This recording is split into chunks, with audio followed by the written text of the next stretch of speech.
Thank you for coming tonight. Welcome. Thank you. My name is Ronald, and I live on the beach. Just wanted to talk just for a moment about the issue of transparency and this board. A while ago, you decided to postpone or permanently cancel the Citizens Advisory Board relating to the study of Poseidon. And that decision was justified by saying that there's nothing happening with Poseidon now. We should wait until the Coastal Commission makes its decision about Poseidon 6 months to a year. Other remarks were made about the makeup of the committee, that it would be wrong for any member to be chosen for that committee based on their bias for Poseidon. And Director Green stated emphatically that was not done.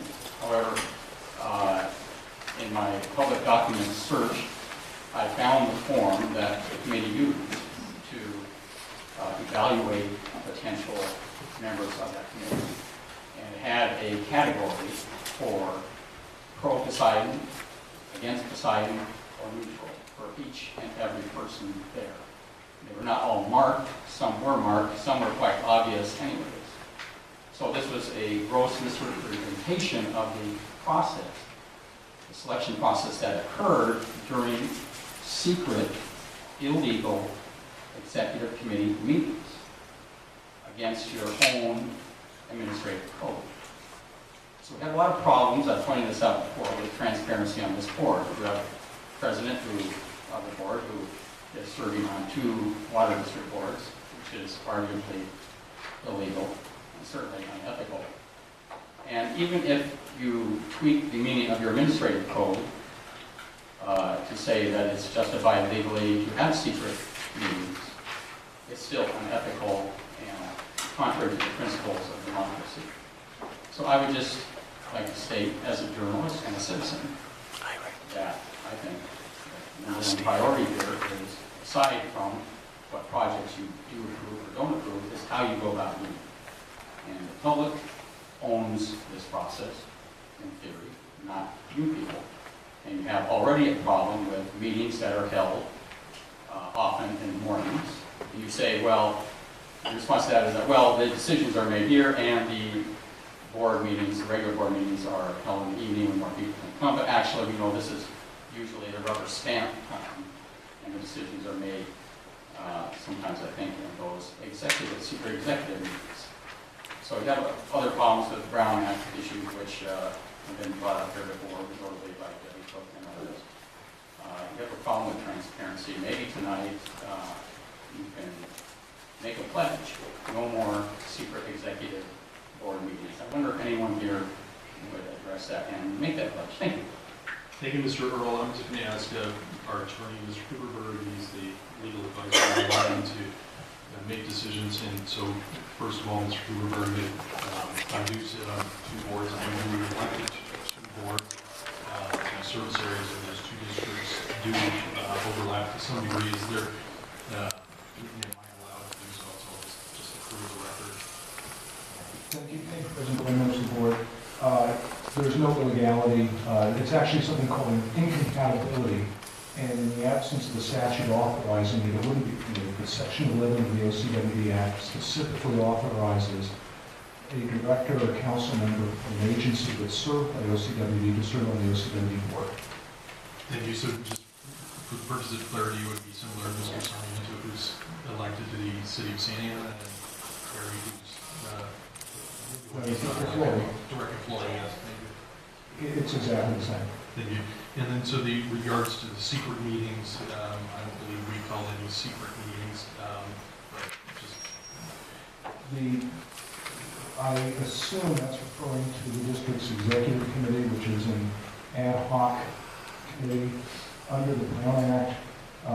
Certain types of committees, if they're made up exclusively of members of the board of directors, if they don't have a standing subject matter jurisdiction and don't have a regular meeting schedule, are not subject to the agenda and public participation requirements of the Brown Act, the executive committee, which meets only when requested by, I believe, the president, and is selected by the president and comprises only of board members, fits within that definition and therefore is not subject to the provisions of the Brown Act that this board and its standing committees are subject to. Thank you very much. Director Flory, you have a comment? I do, thank you.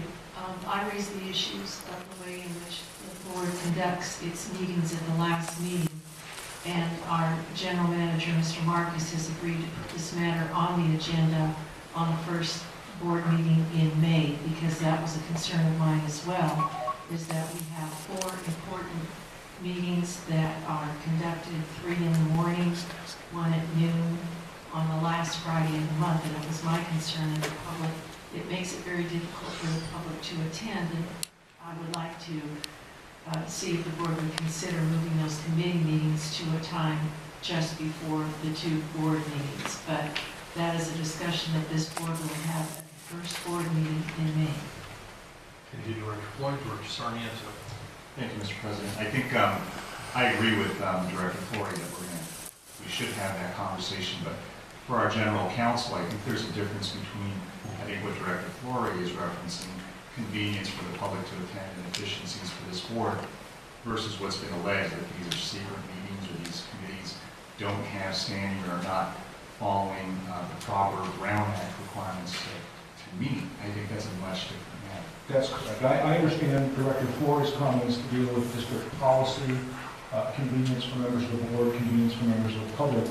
I don't understand her comments to have anything to do with whether the meetings that are held in the mornings or at noon are illegal, which was the allegation. And they are legal.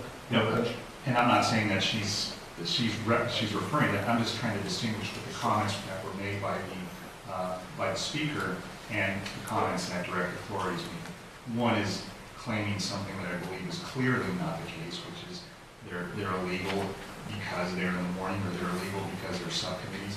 I think what Director Flory is talking about is much different, which is more convenience and efficiencies that we can address as a board here. But thank you.